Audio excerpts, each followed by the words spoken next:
Live from New Delhi, you're watching DD India Live, India's voice to the world. I'm Pakshi Khurana, coming up in the next 30 minutes. Prime Minister Narendra Modi receives grand welcome in Abuja, Nigeria to honour PM Modi, the Grand Commander of the Order of the Niger.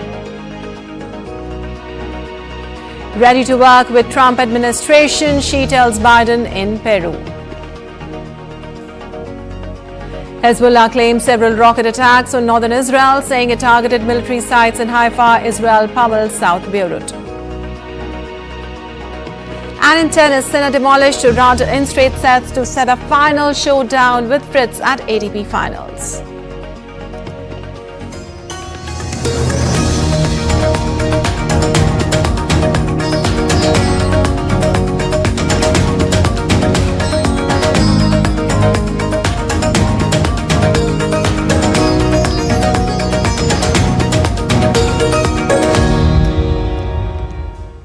Well, India's Prime Minister Narendra Modi arrived in Abuja, Nigeria on the first leg of his three-nation visit. The Prime Minister arrived to an enthusiastic crowd that received him with a grand welcome.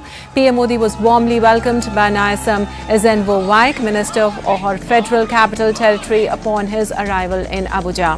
Wike presented PM Modi with the key to the city of Abuja. The key symbolizes the trust and honour bestowed on the Prime Minister by the people of Nigeria.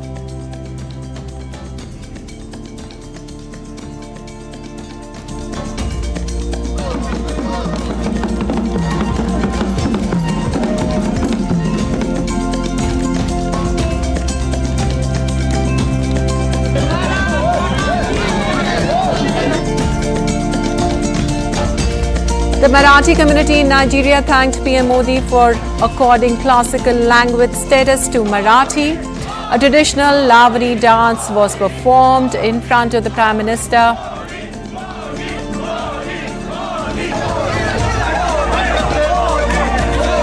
A youth who scaled Mount Kilimanjaro with a photo of Prime Minister also met PM Modi.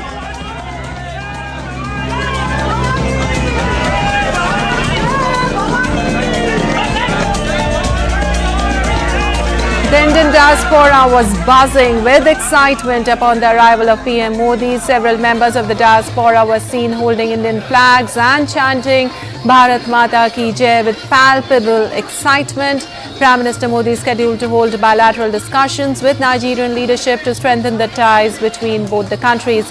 He will also address the Indian diaspora during his Nigeria visit in Abuja. This is the first visit by an Indian Prime Minister in 17 years.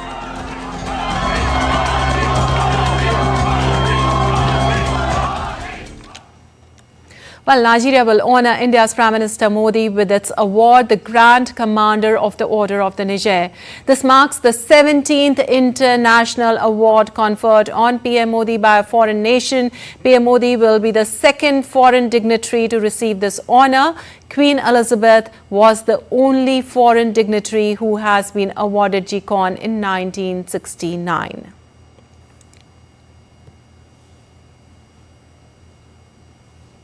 And for more, we have Vishal Baristo joining us from Abuja. Well, Vishal, Nigeria will award Prime Minister Modi the Grand Commander of the Order of the Niger, making him the second foreign dignitary to receive this honour, of course, following Queen Elizabeth in 1969. A very, very proud moment for India indeed. Well, absolutely a very proud moment for India, and let me tell you that both countries, they were under the foreign rule, and Prime Minister Narendra Modi getting this award after Queen Elizabeth in 1969. This is certainly an honor not only for the Prime Minister but also for the whole country. And this is not the first honor for the Prime Minister. In fact, this is the 17th such international award that is being conferred to Prime Minister Narendra Modi by a country. So indeed, it reflects upon the growing relationship between India and Nigeria, and in fact Nigeria conferring this award to Prime Minister Narendra Modi in respect and in honor of what he did for the African nations.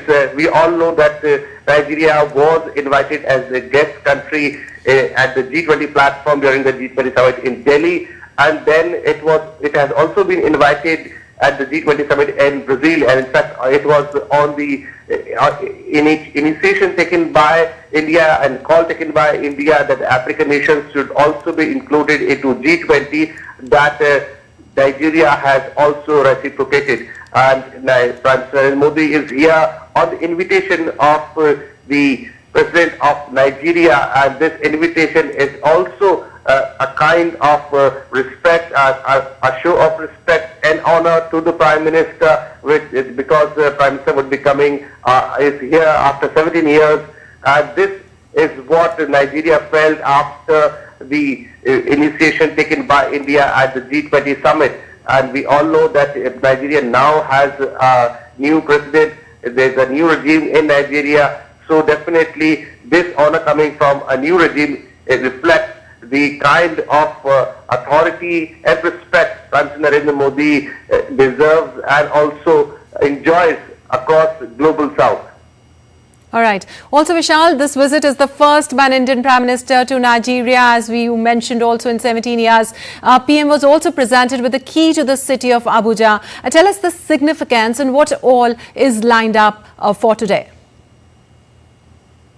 Well, when Prime Minister Narendra Modi landed in Abuja, it was, the atmosphere was absolutely electrifying. In fact, you showed our viewers how he was greeted by the Indian diaspora, but it is not only about the Indian diaspora. In fact, even before he took off from Delhi, there is a club here in Nigeria which belongs to the Hindi-speaking Nigerians. It is called Doordarshan Club. They had released a video message in Hindi welcoming Prime Minister Narendra Modi, and Prime Minister Narendra Modi also retweeted that message. And across the streets of Nigeria, we could see the billboards and the LEDs welcoming Prime Minister Narendra Modi.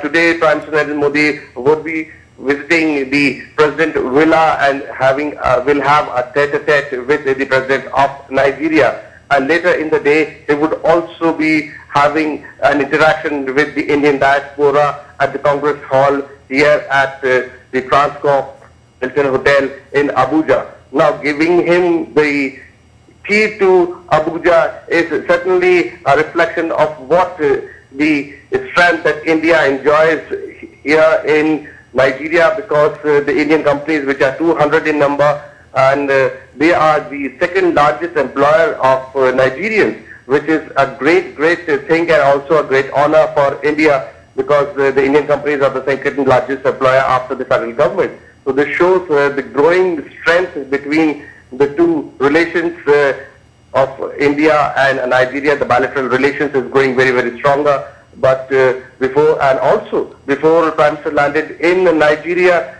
3 important MOUs were inked between the two countries, and that included the cultural issue, also the custom issue, and then the survey. So these are the 3 important areas where an MOU has been inked. This shows that even before Prime Minister Narendra Modi landed in Nigeria, the country of Nigeria and the new regime of Nigeria has a lot of faith in the leadership of Prime Minister Narendra Modi as far as the leader of the country, and he has been elected for the 3rd time by the largest democracy of the world. All right, Vishal. Nigeria is, of course, the first stop in the Prime Minister's 5-day visit to the 3 nations, where the head of both nations aim to strengthen the strategic ties. Thank you so much for joining us and giving us all those details. And Prime Minister Narendra Modi was given a rousing reception on his arrival in Abuja. DT India correspondent Vishal Baristo caught up with a section of the Indian diaspora. Take a look. I'm here in Abuja and the atmosphere is absolutely electrifying. Why? Because the Prime Minister is here. The long wait of 17 years is over. Let's talk to first the girls. They have presented a very beautiful dance, Lavani from Maharashtra. How's the feeling? The Prime Minister took a photograph with you. We feel amazing. We feel really proud. We feel grateful to have him right in front of our eyes. It's a very garv ka moment. And what do you have to say? You worked so hard and today was the moment. It was a lot of preparation and hard work we put into it. So we're very thankful that he came, he watched us, he took pictures with us, and it's a great opportunity for us. So how did you find the Prime Minister? He was very nice and I was very elated to see him. What makes you so proud to be here receiving the Prime Minister? We are so happy to receive our Prime Minister after 17 years of long wait. We can see his dynamic personality over here, and we see forward this Nigeria and India bilateral relationship going a long way forward. So there you heard from all these people, and there is one mother with a child. So you've been waiting so long. Yes, and it was a pleasure to see him. You know, it was our dream to see him. He's such a nice man. They were all chanting Modi, Modi, with cameraman Mohan Mukut in Abuja. This is Vishal Baristo for DD India. Well, after Nigeria, Prime Minister Narendra Modi will head to Rio de Janeiro in Brazil to take part in the G20 summit. G20 is a grouping of the world's 20 biggest economies, which includes the European Union and, for the first time, the African Union. DD India's Gautam Roy reports more from Rio. Brazilian military forces already taking positions at the venue of the 19th G20 meeting taking place in Rio de Janeiro on the 18th and 19th of this month. Prime Minister Narendra Modi will be participating here as well, along with the leaders of the world's 20 largest economies who will be deliberating on key issues such as eliminating hunger and poverty, sustainable development and reform of global institutions. There will be a lot of focus on how to further increase the growth of these economies as well, and global growth too, because that is connected with a lot of problems and challenges that really confront the world apart from the conflicts in both Ukraine and Gaza. Brazil has pulled out all stops to ensure that the sites serving as venues for different G20 related events in Rio de Janeiro are secure.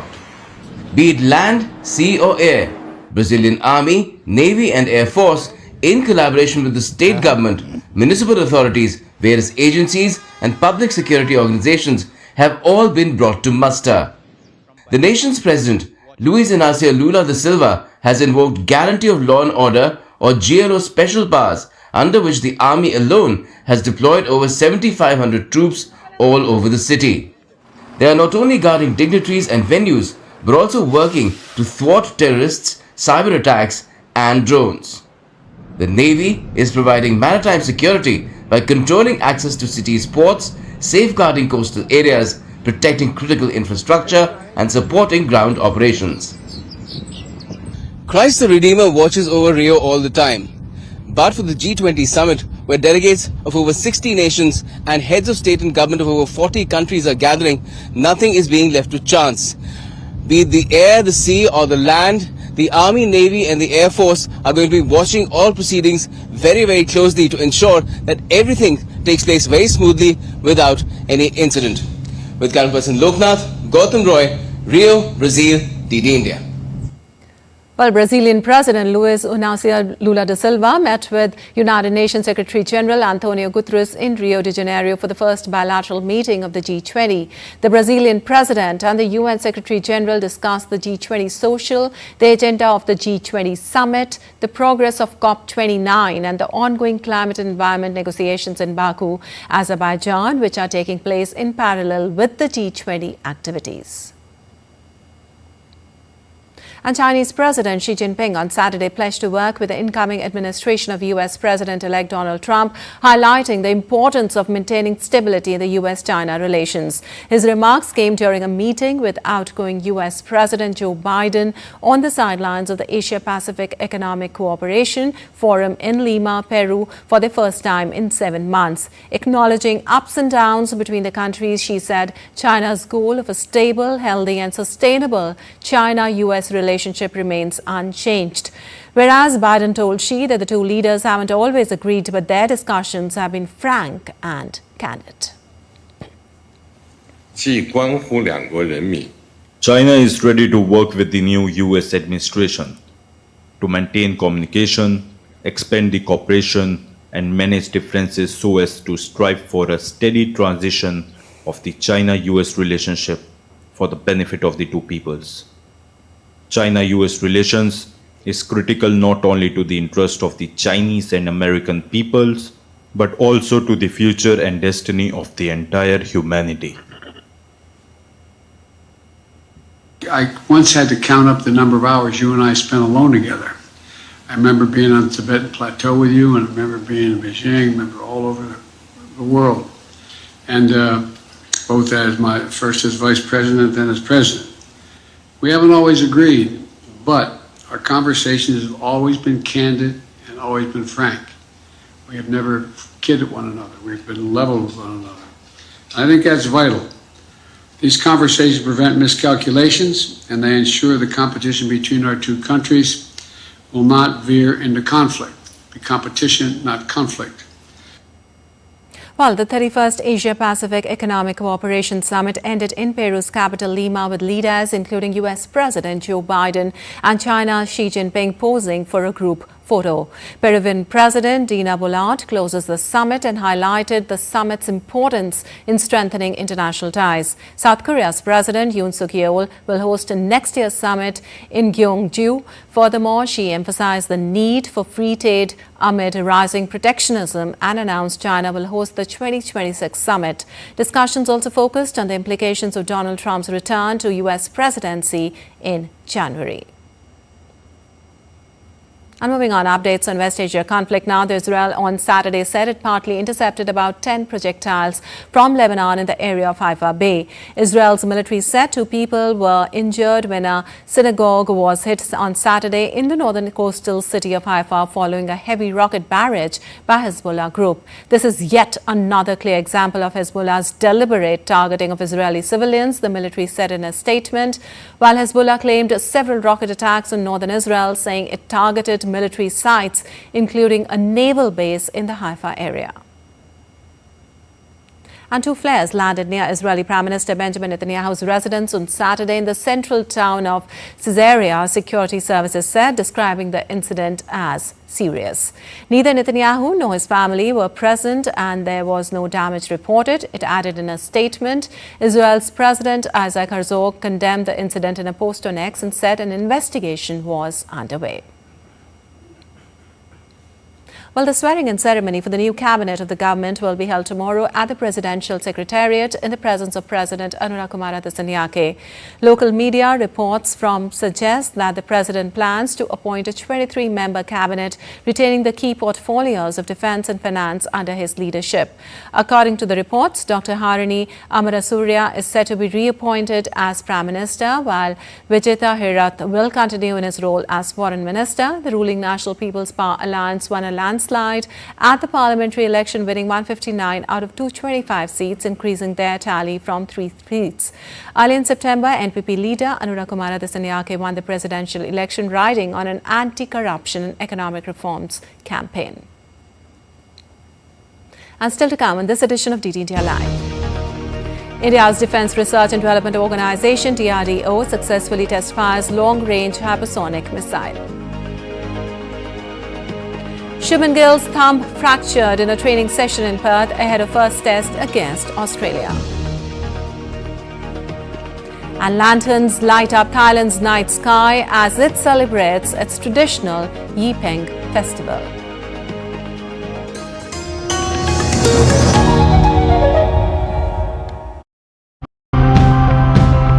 Our habitats are turning into concrete jungles, and that is concerning.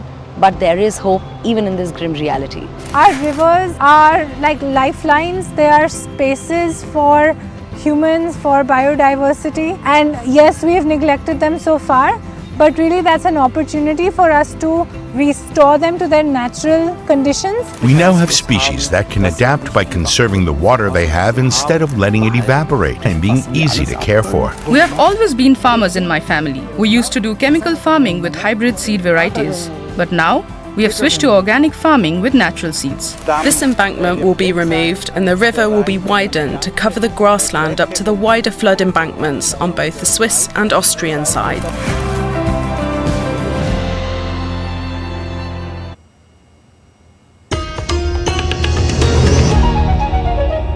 Welcome back. You're watching DT India Live. I'm Vipakshi Khurana. Moving on, India's Defence Research and Development Organisation successfully conducted a flight trial of its long-range hypersonic missile on Saturday from Dr. APJ Abdul Kalam Island off the coast of Odisha.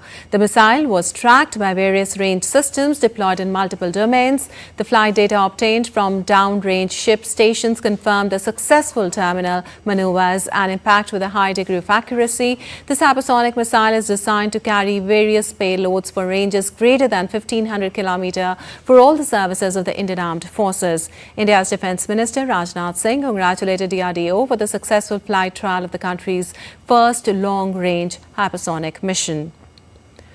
In a post on X, the Defence Minister described the event as a historic moment, emphasizing that this major achievement has placed India among a handful of nations with the capability to develop such advanced and critical military technologies.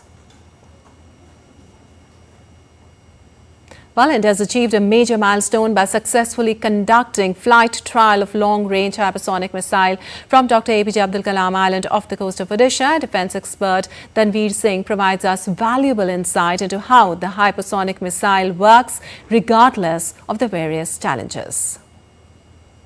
If you look at the bigger parabola, a half inverted egg-shaped trajectory is that of a normal ballistic missile. So it takes this parabola and hits the target. When it comes to a cruise missile, which is shown at the lowest level of this graphic, it is largely flattish to the surface of the earth. And the anti-ship ballistic missile, as you can see, after it launches the hyperglide vehicle, it can steer its course according to the target and move and adjust itself for pinpoint precision strike. So this is how a hypersonic glide vehicle path look like and hit the target. One point to note is that all these ballistic missiles are vertically launched. While moving on, the future of Indian cinema takes centre stage at the 55th International Film Festival of India to be held from 20th to 28th of November 2024 with the Transformative Creative Minds of Tomorrow initiative. Launched under the banner of Azadi Ka Amrit Mahotsav celebrations by the Ministry of Information and Broadcasting, CMOT has become a beacon for discovering and nurturing India's brightest young talents in filmmaking. In its fourth edition, CMOT continues to solidify its reputation as a one-of-a-kind platform that celebrates the talent and ambition of young artists, filmmakers and creators. This year's CMOT program boasts a significant expansion, welcoming 100 young talents across 13 filmmaking trades, a leap from previous editions that featured 75 talents in 10 crafts.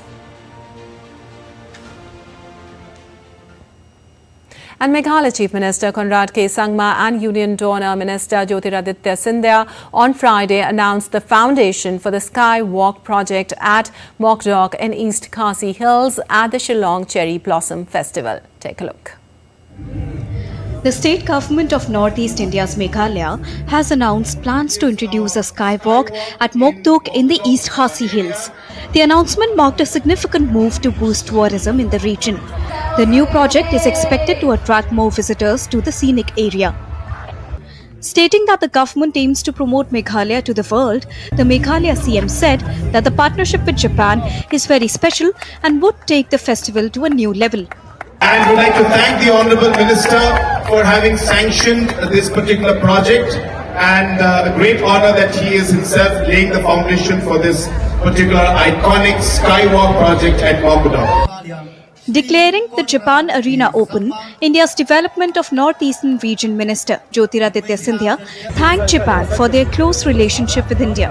Scindia also lauded the Meghalaya Chief Minister for his leadership in promoting festivals like Cherry Blossom. Meghalaya is the abode of the clouds, and that's what one feels when one is here. Tremendous amount of energy, tremendous amount of tourism potential, and I'd like to say to all of you that Meghalaya is not only the abode of the clouds, but Meghalaya is the capital of music. Music for India and music for the rest of Asia. Mokdok is a must-stop destination for tourists during their visit to Sohra tourism circuit. R&B icon Akon and legendary Pony M performed at the festival on Friday and enthralled the audience to a scintillating performance. Bureau Report, DD India.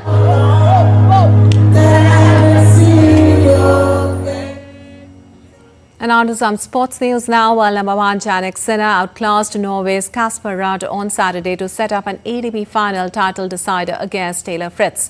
Sinner was unstoppable as he dispatched Ruud 6-1, 6-2 in the evening session at a packed arena in Turin and will be favoured to become Italy's first winner of the prestigious year-ender.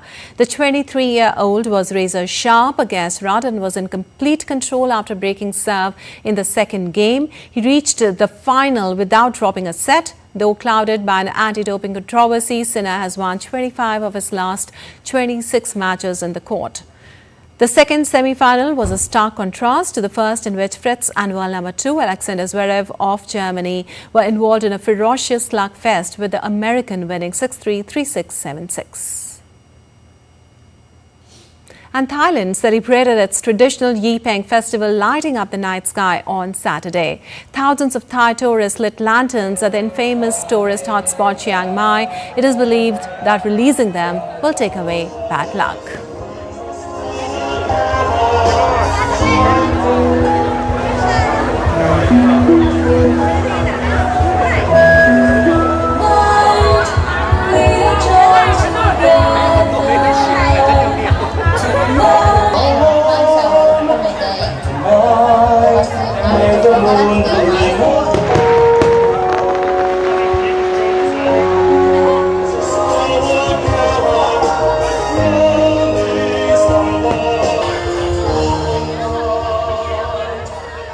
Alright, that's all for this edition of DD India Live, but let us know your thoughts on the news of the day. For those on the go, you can get all the latest news and updates from India and across the world on the DD India mobile app. The app is available on both Android and iOS platforms. Scan the QR code on the screen to download now. Well, we'll be back with more news as it breaks here on DD India. I'm Lipakshik Rana from all of us here in Delhi. Thanks for watching DD India Live.